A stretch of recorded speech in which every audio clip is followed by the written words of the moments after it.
ici nous sommes dans le paddock des vaches taries. Et en fait on l'a mené pendant des dizaines d'années en un bloc. Et puis dernièrement Maxime a eu l'idée en fait de séparer en 3 paddocks différents. Et ça permet de faire un petit pâturage tournant qui mine de rien depuis mars est vraiment bien pratique et fonctionne très bien. Ça permet de les faire retourner dans des paddocks où il y a vraiment pas mal d'herbes.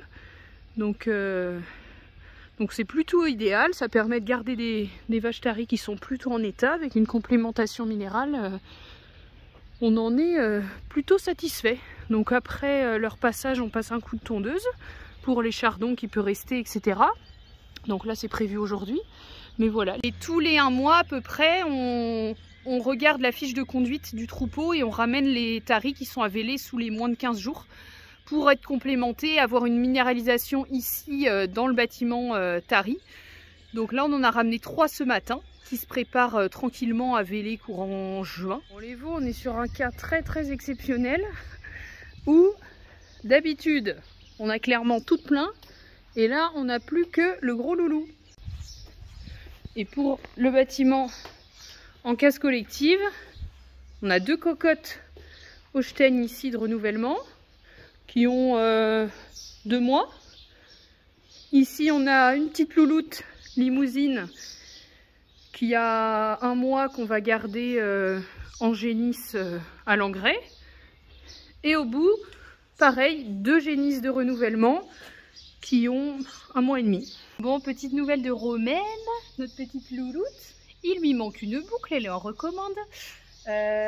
Donc la louloute, elle était pleine de Pokémon, notre ancien taureau de rattrapage en saille naturelle. Et en fait, il s'est avéré que c'était quitte ou double. Là, on s'est dit, on tente le coup. Et j'en avais déjà parlé, mais en fait, au bout de 9 mois, on s'est rendu compte qu'il fait des très gros veaux. Donc voilà, c'est une de nos dernières, je crois que c'est l'avant-dernière génisse qui est pleine de lui. Donc on savait qu'on s'attendait à quelque chose de plutôt important. C'était Jean-Rémy qui était de garde et du coup il a vu que ça se présentait plutôt mal. Donc on a préféré assurer le coup en appelant les vétos parce que voilà, s'il y avait un risque de césarienne, il valait mieux le faire à temps et puis même favoriser une césarienne plutôt qu'une sortie naturelle où ça aurait pu avoir des gros risques de déchirure ou d'élonguer les ligaments et de l'empêcher de marcher correctement après. Ça a été hyper rapide, très bien fait, hein, vraiment Alexandra elle a cartonné, hein, ça m'épate, un petit bout de femme jeune, etc. Enfin c'est épatant. C'était un très beau boulot, c'était très beau à voir. Et quand on parle de bien-être animal, etc., il est à 200% respecté, anti-inflammatoire, antidouleur, anesthésie locale, enfin c'est comme nous.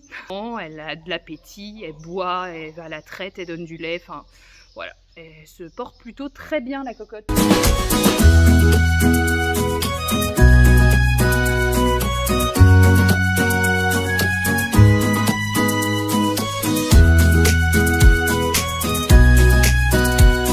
Dit paillage des logettes, lundi, mercredi et vendredi. Donc là, elles ont été curées assez hautes pour essayer d'aller chercher le pourri éventuel qu'il y a en perte de lait ou autre chose. Et puis repailler à propre dessus.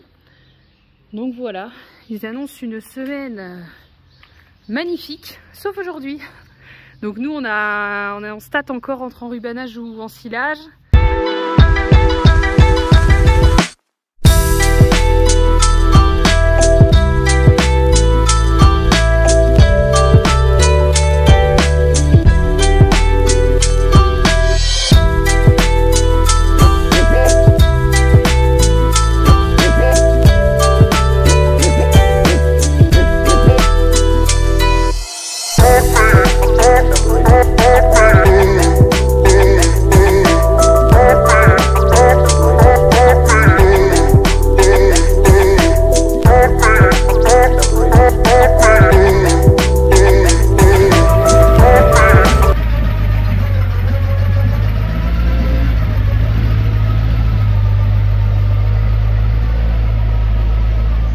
Faire plaisir à un agriculteur, offrez-lui des cutters, franchement, ou des opinels ou j'en sais rien. Mais voilà, je suis amenée à couper des fils de big avec ça. Mais en tout cas, il n'y en a jamais. J'en rachète, hein, mais il n'y en a jamais. à la route. Parce que là, elles sont dans les 8 hectares qu'on a derrière le village. Donc voilà, il n'y a que cette route-là à passer. Donc il faut tout le temps quelqu'un là, parce qu'elle est assez passagère. Donc 130 vaches, c'est un petit peu long à passer. Donc des fois, je coupe la route et puis on laisse les voitures passer pour éviter de les faire attendre un quart d'heure, 20 minutes. Donc voilà. Hier soir, nous étions en apéro terrasse à 19h30. Et là, je passe les vaches avec la grosse parka parce que ça meule. Vraiment, à n'y rien comprendre.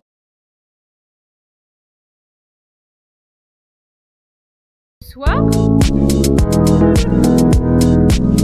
avec ma best commis. T'es contente? Bon, on n'a pas la tenue adéquate, mais bon, on va le faire. Je risque de venir avec une tenue de compète. Tu veux voir tes chaussures? Ah ouais, d'accord. Ben, elles vont peut-être pas aller chez Nounou demain, celles-là.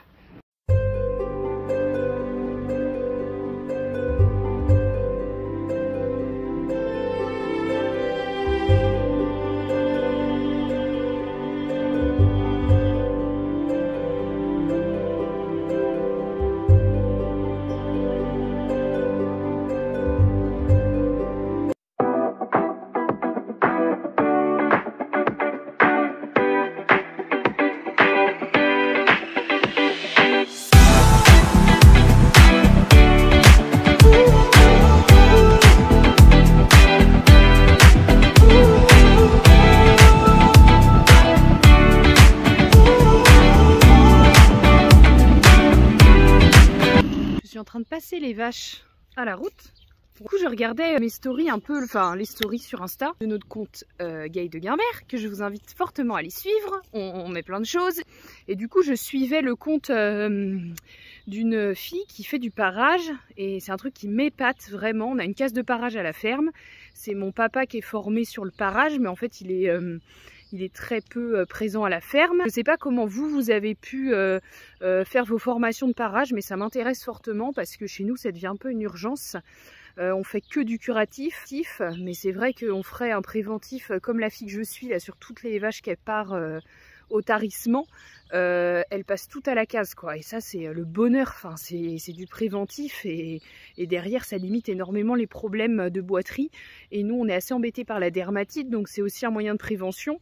Enfin voilà, il y a un gros boulot à faire là-dessus. Donc si vous avez des adresses, je suis fortement intéressée. Bon, hier soir, quand on est venu faire notre tour pour inséminer la génisse avec Ambre, les génisses avaient cassé tous les paddocks. Donc elles étaient un petit peu mélangées partout. Alors l'avantage ici, c'est qu'on a une gestion à distance de la clôture électrique. C'est un boîtier Lacmé, se commande à distance. Donc dès lors qu'il y a un souci de clôture, un isolateur de cassé, un fil de cassé ou autre, on éteint du téléphone et c'est quand même royal. À tout endroit des paddocks et du site, on peut l'éteindre à distance. Donc c'est quand même très chouette. Donc là, je vais aller réparer les isolateurs cassés.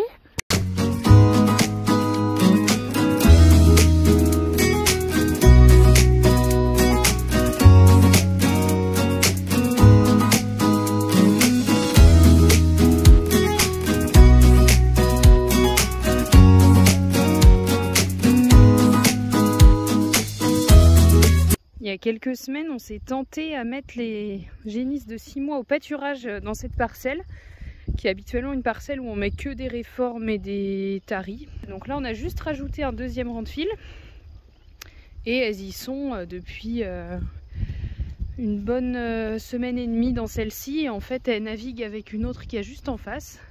Ça laisse à l'autre le temps de repousser. Elles sont super bien.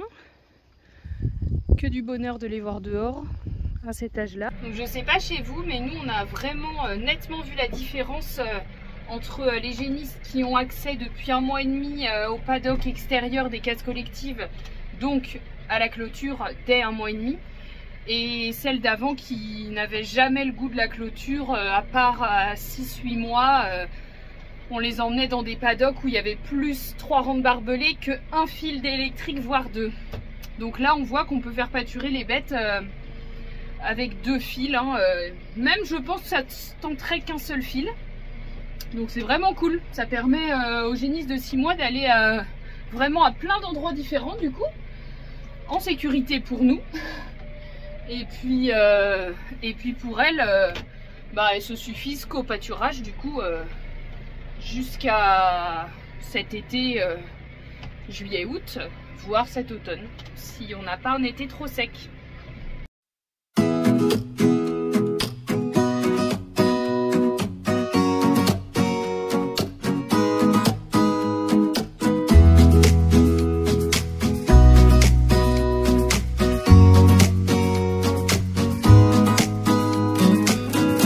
Un peu de ménage à faire sur notre tableau, mais dans l'idée, il se situe dans le bout du bâtiment des cases collectives. Donc c'est un moyen pour nous d'écrire le lait pour les veaux, l'aliment pour les vaches taries qui se situe derrière, parfois l'aliment dont elles ont besoin, bien penser à repousser la paille, etc. Pour tous les gens qui sont amenés à s'occuper des veaux. C'est également aussi un moyen de communication avec le lycée agricole de Redon, avec qui on est partenaire. Parce qu'en fait, quand elle vient avec une classe spécifique, Mélanie, ça peut être les 4e ou les 3e et qu'il n'y a pas forcément une thématique particulière de TP. Je note en fait les choses qu'on aurait à faire à la ferme. Donc s'il y a des veaux à boucler, s'il y a des cases à curer, à repailler, etc. J'écris ça ici. Et là, par exemple, ils ont pris la température de toutes les génisses le 15 mai. Donc, c'est assez intéressant. Hein. Des fois, ils peuvent trouver une génisse qui a de la température et du coup, m'alerter là-dessus.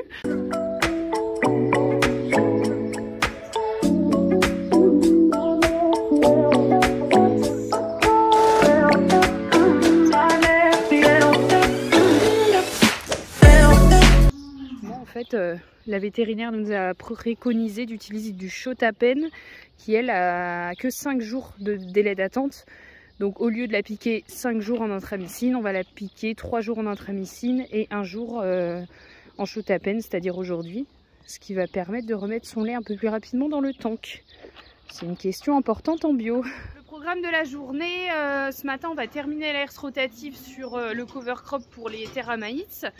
Il restera 3 hectares qu'on va faucher aujourd'hui. Le TA vient faucher une vingtaine d'hectares pour enrubanner vendredi. On a un passage de faneur à faire après tout ce que va faucher le TA. Et ensuite, ça libérera la parcelle de 3 hectares qui est la dernière à faire en maïs. Donc celle-ci aura du cover crop et de l'herse rotative aussi. Et puis le TA viendra charruer et semer en combiné.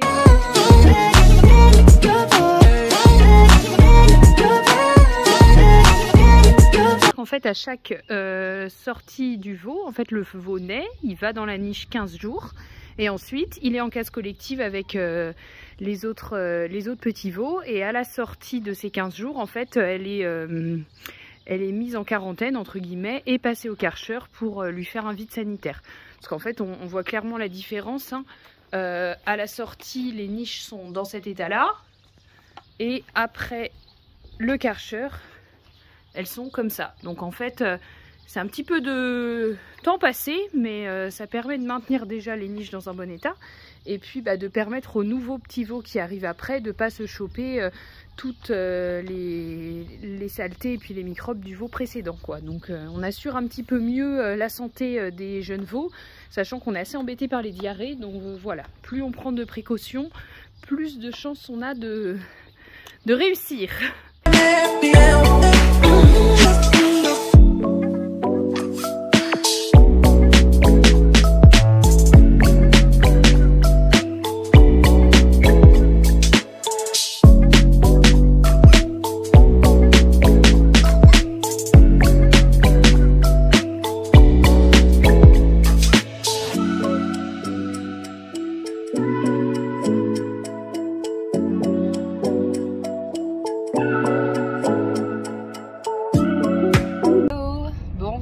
Cette tête affreuse du matin, il est 6h27 et je pars pour aller traire de bonne heure avec mon papa. On est jeudi de l'Ascension parce que journée spéciale aujourd'hui, vous allez le voir dans les vidéos qui suivent.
semaine avec nous. J'espère vraiment que ça vous a plu. Mais en tout cas, moi j'étais super contente de filmer tout ça. Le chauffeur de la botteleuse me dit qu'on est à 130 bottes d'enrubanage, donc impeccable. On ramassera tout ça la semaine prochaine. À très vite.